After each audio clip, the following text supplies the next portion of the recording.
Hey, I did something kind of weird. I wanted to find out about people's fandom in relation to the Bible and the very popular show The Office. And so I gave people that are both Christians and fans of The Office a quiz about both to find out which they knew better.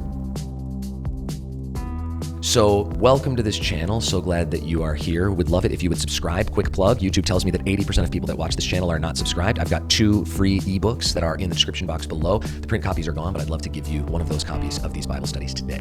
So I made this quiz and it had 10 questions about the Bible and 10 questions about The Office. And it was a lot of fun. I texted it to a bunch of friends. I posted it on Instagram. It was only available for people who both love The Office and love the Bible because it would not make sense otherwise. And I had the wrong chapter of Micah. So if you think I'm like trying to point out things to make people feel guilty, I made a mistake too. Questions were like, what's Michael Scott's middle name? What's Moses' wife's name? These are things that have a similar amount of occurrences in the text versus in the context of the show. And the results were very interesting. On the Office quiz, the average score was 77.7%. On the Bible quiz, the average score was 55.6%. And people are like, oh, well, the Bible questions are harder or whatever. And that kind of only proves the point, I suppose, even more so. Here are some more of the results, and here are the full results and answers if that is interesting to you.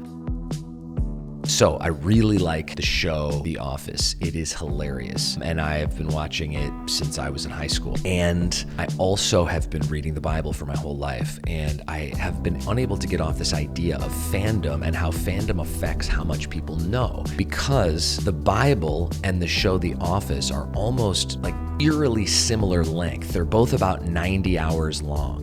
And the amount of Office quotes that people knew versus the amount of obscure Bible passages that are very, very, very lengthy that people have not read or understood, I was just kind of noticing that disparity. And I have no desire to make people feel guilty or anything. That is not my intention. I got one of my own questions wrong about the Bible when I was writing this. That's not my intention. My intention is to show that in our brains, we have the capacity to have such a deep and full understanding of something, as well as a surface level just knowledge of something. My hope is that things like this and content like this makes people want to read and study the Bible. That's my only desire. The Bible has epic sequences of war and narrative that are more victorious than Lord of the Rings. It rivals a Christopher Nolan film for its meta and self-referential qualities. It has more generational intrigue than Star Wars episodes 1 through 9. It also makes a lot more sense and doesn't retcon itself constantly. And more importantly, it gives us truth to battle Satan's lies. Mark chapter 4, it's pure and trustworthy. Psalm 19, it's more valuable than gold. Psalm 19, it's a treasure map leading to its forever hero, Jesus Christ. And my hope is that people will pick it up and read it and see, well, it is complicated, it is dense, but look at this really lengthy show that I know